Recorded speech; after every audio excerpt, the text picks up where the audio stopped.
অত্র বিদ্যালয়ের অত্র মাদ্রাসার উস্তাদ মহোদয়গণ, পরিচালনা কমিটির সদস্যবৃন্দ, অভিভাবক ও অভিভাবিকাবৃন্দ ও স্নেহের ছাত্ররা, আজকে আমরা কেন একত্রিত হয়েছি ইতিপূর্বে আমরা সেটা ভালো করে অনুধাবন করতে পেরেছি যে অভিভাবকদের সঙ্গে মত বিনিময়, শিক্ষক এবং পরিচালক যারা তারা অভিভাবকের সঙ্গে মত বিনিময় করবে, আর অভিভাবকরাও তাদের কোনো যৌক্তিক অভিযোগ থাকলে এগুলি পেশ করবে। উদ্দেশ্য হলো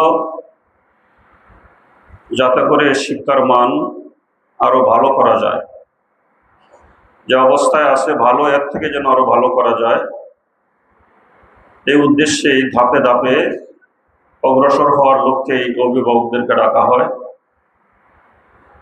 অভিভাবকদের কোনো কথা থাকলে তারা বলবেন, আর অভিভাবক সম্পর্কে উস্তাদদের কোনো কথা থাকলে তারা বলবেন, এবং উভয়ের কাছে যে অস্পষ্ট ত্রুটিগুলি এগুলিকে স্পষ্ট করবেন, আর সবগুলি করতে হবে আন্তরিকতার সাথে।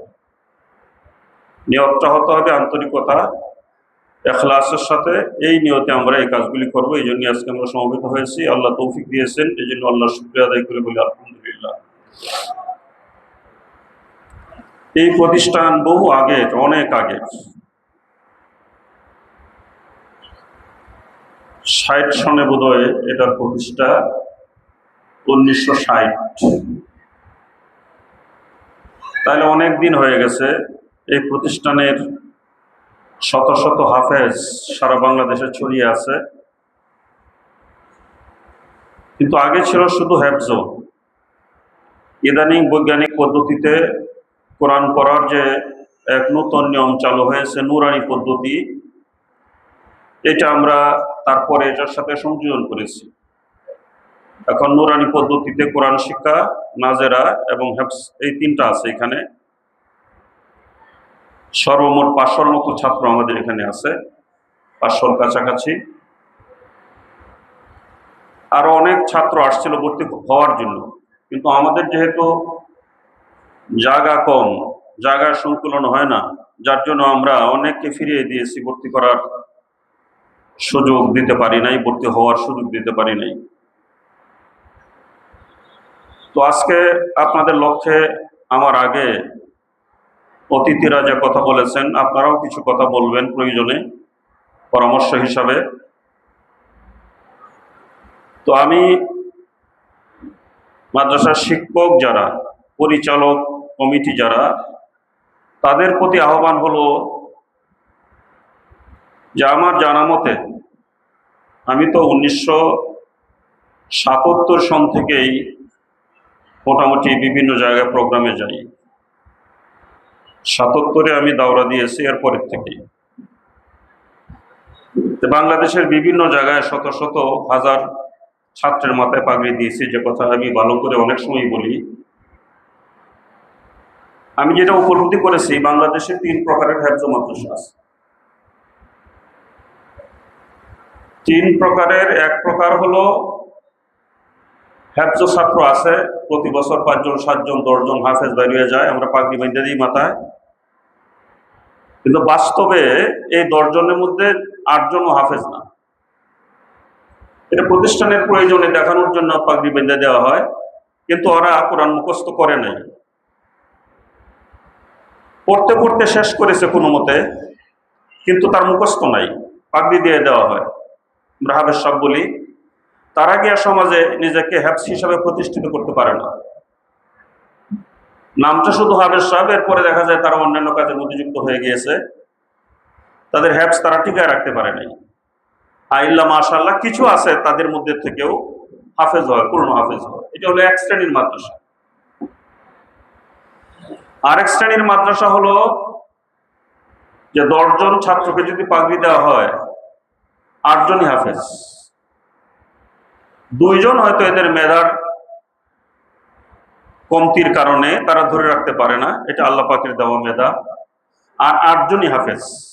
এরা সমাজে হাফেজ হিসাবে নিজেকে প্রতিষ্ঠিত করে, বিভিন্ন মাদ্রাসার শিক্ষকতা করে, অথবা শিক্ষকতা না করলেও নিজের প্রচেষ্টায় শেষ পর্যন্ত তার হ্যাফজটাকে ধরে রাখে। এটা হলো মধ্যম পর্যায়ের হ্যাফজ মাদ্রাসা। আরেকটা মাদ্রাসা আছে যেটা আগে কম ছিল, এখন ইদানিং বেশি, যেটা 10জনের মধ্যে 10জনই হাফেজ। 10জনের মধ্যে 10জনই হাফেজ, তারা ভালো হাফেজ হয়। এবং এই 10জনের মধ্যে কিছু কিছু হাফেজ এরকম হয় যারা জাতীয় এবং আন্তর্জাতিক প্রতিযোগিতায় তারা উত্তীর্ণ হয়ে পুরস্কৃত হয়। 10জনের মধ্যে কিছু কিছু এমন হয় যারা জাতীয়ভাবে অথবা আন্তর্জাতিকভাবে তারা পুরস্কৃত হয়। এরকম কিছু মাদ্রাসা আছে যেটার সংখ্যা কম, যেমন আমার আগে বললেন যে নেত্রকোনায় এমন একটা মাদ্রাসা আছে যারা জাতীয় এবং আন্তর্জাতিক পুরস্কারে পুরস্কৃত হয় অনেক সময়। আমরা জাতীয় পুরস্কারে উত্তীর্ণ হয়েছি, জাতীয় পুরস্কার মোটামুটি আমরা পেয়েছি। আন্তর্জাতিক মন্ডলে এখন আমরা যেতে পারি নাই। আমাদের একটা দ্বিতীয় পর্যায়ের মাদ্রাসা, মধ্যম মাদ্রাসা, বাস্তব কথাটা যেটা আর কি, মধ্যম মাদ্রাসা। তো আমরা আশাবাদী যে শিক্ষকরা যদি একটু শ্রম আরো বেশি দেন, আন্তরিকতার সাথে, লিল্লাহির সাথে, আল্লাহর জন্য তাদের মেধাটা সবটা যদি কাজে লাগান, আর পরিচালক যিনি আছেন, কমিটির সদস্যবৃন্দ যারা, তারাও মাঝে মাঝে খবর নেন, তাইলে আমরা চেষ্টা করলে আমরা ওই প্রথম পর্যায়ের মাদ্রাসায় উন্নীত হওয়ার আশা করতেছি এবং আশাবাদী যে আমরা পারবো ইনশাল্লাহ, যদি আপনারা চেষ্টা করেন এবং দোয়া করেন। এই লোককে আমরা আগে যেতেছি। এতে করে একটা জিনিস যেটা করতে হয়, এটা হলো ভর্তি করার সময় এমন অনেক ছাত্র আছে যে তারা 1 বছরে 2 বছরে তারা 5 পারাও করতে পারে না। 2 বছর হ্যাফজ করতেছে, 5 পারাও করতে পারে নাই, কিন্তু আবার অভিভাবক তারা এখানেই রাখবে, হ্যাফজও পড়াবে, এরকম যে আমার ছেলেটাকে হাফেজ বানাবো, এরকম একটা আশা নিয়ে, কিন্তু ছেলে পারতেছে না, এরকম আছে। তো আমি আমাদের শিক্ষকদেরকে বলেছি যে ভর্তি করার সময় আপনারা একটু যাচাই করে ভর্তি করবেন। যদি এমন হয় যে তার দ্বারা হ্যাফজ সম্ভব হবে না, একদিক থেকে সে হ্যাফজ করবে আর একদিক থেকে ভুলে যাবে, এটা আপনারা ধরতে পারবেন, 2 মাস ক্লাস করেনি বুঝতে পারবেন। তাহলে এই ছেলের জীবনটা যেন নষ্ট না হয়, অভিভাবকরাও যেন এই ছেলে সম্পর্কে তারা ব্যর্থ না হয়। প্রয়োজনে যাদেরকে ভর্তি করছেন অথবা ভর্তি করার সময় দেখে তাদেরকে সৎ পরামর্শ দিবেন যে আপনার এই ছেলেটাকে আমরা 1 বছর পড়াইলাম, কিন্তু তার যে মেধা, এতে সে হ্যাফজ করতে পারবে না। তাকে সৎ পরামর্শ দিয়ে আরো অন্যান্য লাইনে লেখাপড়া আছে, মাদ্রাসায় কিতাবি লাইনে পড়লো, মৌলানা হইল, তাকে সৎ পরামর্শ দিবেন। তাহলে এই ছেলের জীবনটা নষ্ট হইল না, আমরা মাদ্রাসার মানটা একটু ভালো হইলো, যে 100-র মধ্যে 100 আমরা হাফেজ হবে, আর অভিভাবকরা তাদের ক্ষতিগ্রস্ত হওয়ার থেকে বেঁচে গেল। এই কাজটা আপনারা করবেন এবং আমরা এটা মোটামুটি শুরু করেছি। অনেক সময় দেখা যায় 2টা ছেলে একসাথেই ভর্তি হয়েছে, কিন্তু একটা ছেলে 15 পারা করে ফেলেছে, আরেকটা ছেলে 1 পারাও করতে পারে নাই, কিন্তু অভিভাবকের ইচ্ছা হলো এখানেই পড়াবো। এরকম আমরা না করি, একগুঁয়েমি না করি, আপনার ভালোর জন্যই বলা হয় যে আপনি অন্য ওখানে চেষ্টা করেন, যেহেতু সে হ্যাফজ পারতেছে না। আর আপনাদের শিক্ষকের দায়িত্ব হলো, মেধার তো ক্লাসিফিকেশন আছে, সবার মেধা তো একরকম না। কোন ব্যক্তিকে আল্লাহ এমন মেধা দিছে যে আপনি একটা কথা যদি বলেন, এটা সে এমন ভাবে মনে রাখতে পারবে যে আর ভুলবে না কোনোদিন। এমন কিছু মেধা আছে যে একবারে সে পারবে না, 2 বার যদি বলেন তাহলে সে ধরে রাখতে পারবে। আবার কিছু মেধা আছে যে 2 বারেও সে পারবে না, 3 বার যদি বলেন তাহলে সেই কথাটাকে সে ধরে রাখতে পারবে। এরকম 3 শ্রেণীর মেধা আছে। যারা অন্তত 2য় শ্রেণীর মেধাবী, যারা, তাদেরকে একটু চেষ্টা করলে আপনি উন্নীত করতে পারবেন, হাফেজ বানাইতে পারবেন। তাদের পিছনে আপনাদের চেষ্টা করতে হবে, শ্রম দিতে হবে।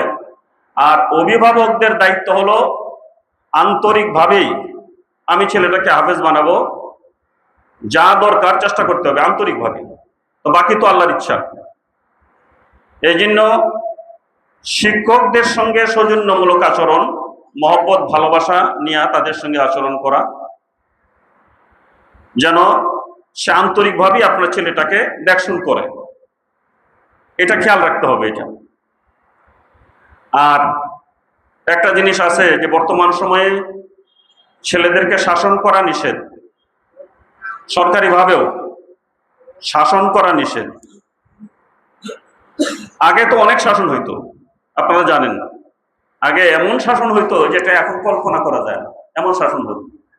এরপরেও অভিভাবক বলতো যে আমি দেয়া গেছি, আপনার যা ইচ্ছা তা করেন, আমার হাফেজ বানিয়ে দিবেন, এরকম একটা মানসিকতা ছিল। কিন্তু এখন কিন্তু সেই মানসিকতার পরিবর্তন হয়েছে। এখন অভিভাবকের মানসিকতাটা আগের মতো নাই। ছেলেটাকে যদি একটু শাসন বেশি করে তাহলে তার মন কাঁদে, দুঃখ লাগে যে আমার ছেলেটাকে আমি মারি না। স্বাভাবিক এরকম হয়, মনে একটা দুঃখ আসে। এই জন্য শিক্ষকরা যাতে করে এরকম কোনো শাসন, এরকম কোনো আচরণ না করে যাতে অভিভাবকের কষ্ট হয়, এই ব্যাপারে আমরা সতর্ক করেছি এবং এই ব্যাপারে আপনাদের পরামর্শ আমরা গ্রহণ করি প্রায় সময়, যাতে এরকম কোনো আচরণ না হয়। কিন্তু এর অর্থ এই না যে তাকে কিছুই বলা যাবে না, তাহলে কিন্তু আবার কিচ্ছু করা যাবে না। কারণ ছোট্ট বাচ্চারা তো দুষ্টামি করে, এদেরকে অন্তত শাসন যেভাবে তার কষ্ট না হয়, কথা দেয়া হোক, বুদ্ধির মাধ্যমে অথবা কিছু শাসন করে যেভাবে হোক তাকে এত রাখতে হবে, এটা আপনার মেনে নিতে হবে। এটা যদি মেনে না নেন তাহলে কিন্তু ছেলেদেরকে ওই উন্নতি করা, এই কাঙ্ক্ষিত লক্ষ্যে পৌঁছানো সম্ভব হবে না। আর শিক্ষকদেরও এটা মনে রাখতে হবে যেটা আমার ছেলের মতো। আমার ছেলে দুষ্টামি করলে আমি কি করতাম, তাকে শাসন করলে আমি কি ধরনের শাসনটা করতাম, এইটা মনে রেখে আন্তরিকতার সঙ্গে নিজের সন্তানের মতো মনে করে তাকে শাসন করে তাকে আগায় নিতে হবে। এমন যেন পরিবেশ না হয় যে শাসনের কারণে এখন সে ভয় পায়, আসে না, এরকম যেন না হয়। আর এটার জন্য যেমন অভিভাবককে ধৈর্য ধারণ করতে হবে, ছাত্রদেরকে বুঝাইতে হবে, আর শিক্ষকদেরকে সহনশীলতার সঙ্গে কাজ করতে হবে।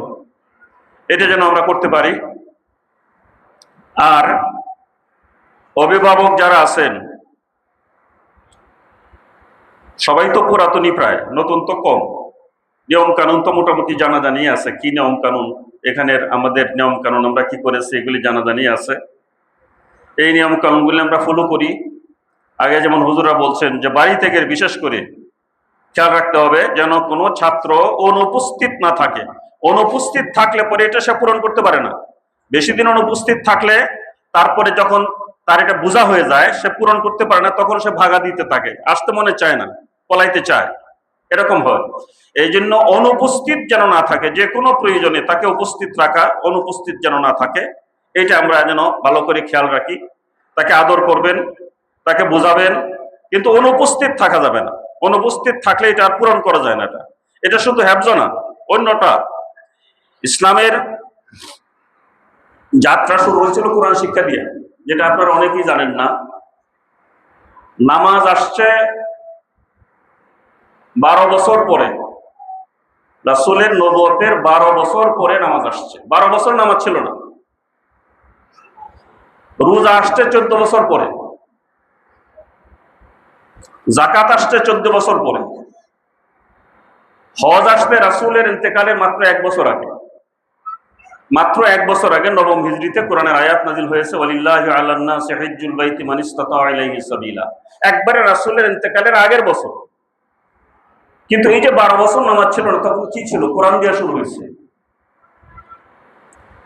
খানায়ে কাবার কাছে একটা বাড়ি ছিল, আরকাম ইবনে আবিল আরকাম। আমি এই বাড়িতে গেছি, এখন বাড়ি নাই, এখন এটা হেরেম শরীফের অন্তর্ভুক্ত হয়ে গেছে।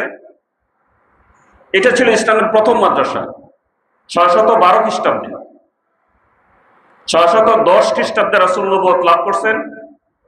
612 খ্রিস্টাব্দে 2 বছর রাসূল গোপনে গোপনে কাজ করছেন, প্রকাশ্যে দাওয়াতই দেন নাই। 612 খ্রিস্টাব্দে যখন দাওয়াত দিতে শুরু করলেন, তখন প্রথম মাদ্রাসা হলো আরকাম ইবনে আবুল আরকামের বাড়ি। যারাই ইসলাম গ্রহণ করে তাদেরকে রাসূলুল্লাহ সাল্লাল্লাহু আলাইহি ওয়াসাল্লাম এই বাড়িতে নিয়ে যান। এখানে যারা কোরআন শিখেছে তারা অন্য যারা ইসলাম গ্রহণ করেছে কোরআন শিখে নেয় তাদেরকে কোরআন শিক্ষার ব্যবস্থা করা হয় আরকাম ইবনে আবিল আরকামের বাড়িতে। তালিমের ব্যবস্থা এটাই রাসূলের যুগে প্রথম মাদ্রাসা 612 খ্রিস্টাব্দে, এর আগে মাদ্রাসা ছিল না। আর কাজটা ছিল কোরআনের শিক্ষা দেওয়া, কোরআনের তালিম দেওয়া, যাতে কোরআনের তালিম গ্রহণ করতে পারে। এটাই ছিল কাজ। 12 বছর পর্যন্ত এই কাজটা হয়েছে। তাহলে ইসলামের যাত্রাটা শুরু হয়েছে কোরআনের শিক্ষার মাধ্যমে। কেন? কারণ কোরআন তো নাজিলই হয়েছে প্রথম ইকরা বিস্মি রব্বিকাল্লাযী খালাক, এই কথা দিয়ে নাজিল হয়েছে। এটা অনেক লম্বা কথা। আমার জানা মতে আমি পৃথিবীর যতগুলি বড় বড় ধর্ম আছে সব ধর্মগ্রন্থগুলি মোটামুটি স্টাডি করেছি। আমাদের ধর্মগ্রন্থটা শুরু হয়েছে ইকরা, তুমি পড়ো, পড়াশোনা করো, তোমার রবের নামে তুমি পড়াশোনা করো, এই কথা দিয়ে কোরআনের নাজিল শুরু হয়েছে। শুধু পড়ো না, এরপরে 1-2 আয়াত পরে হয়েছে আল্লামা বিল কলম, কলম দিয়ে তুমি লেখো, পড়ো এবং লেখো, এটা দিয়ে আমাদের কোরআনের যাত্রা শুরু হয়েছে। কিন্তু পৃথিবীতে আর যত বড় বড় ধর্মগুলি আছে কোনোটার মধ্যে লেখাপড়ার কোনো উল্লেখই নাই, উল্লেখও নাই। কিন্তু এরপরেও আমরা দেখি আশ্চর্যভাবে যাদের ধর্মগ্রন্থের মধ্যে লেখাপড়ার কোনো উল্লেখ নাই তারা শতকরা 98 জন, 99 জন, 100 জন শিক্ষিত। কিন্তু আমাদের যাত্রায় শুরু হয়েছে তুমি লেখাপড়া করো, তুমি পড়ো। আমাদের 60 জন 65 জনের উপরে এই শিক্ষিত পৃথিবীর এমন কোনো দেশ নাই মুসলমানরা। সবার শিক্ষার মান আরো নিচে, সংখ্যায় নিচে, আমরা অনেক পিছনে আছি এখন। অথচ রাসূলুল্লাহ সাল্লাল্লাহু আলাইহি ওয়াসাল্লাম তিনি বলেছেন মান কারাআল কুরআন ওয়া আমিলা বিমা, হাদিসটা ভালো করে শুনেন, এটা অনেক সময় ব্যাখ্যা দিতে গিয়ে উলামায়ে কেরাম কিছু ভুল করেন।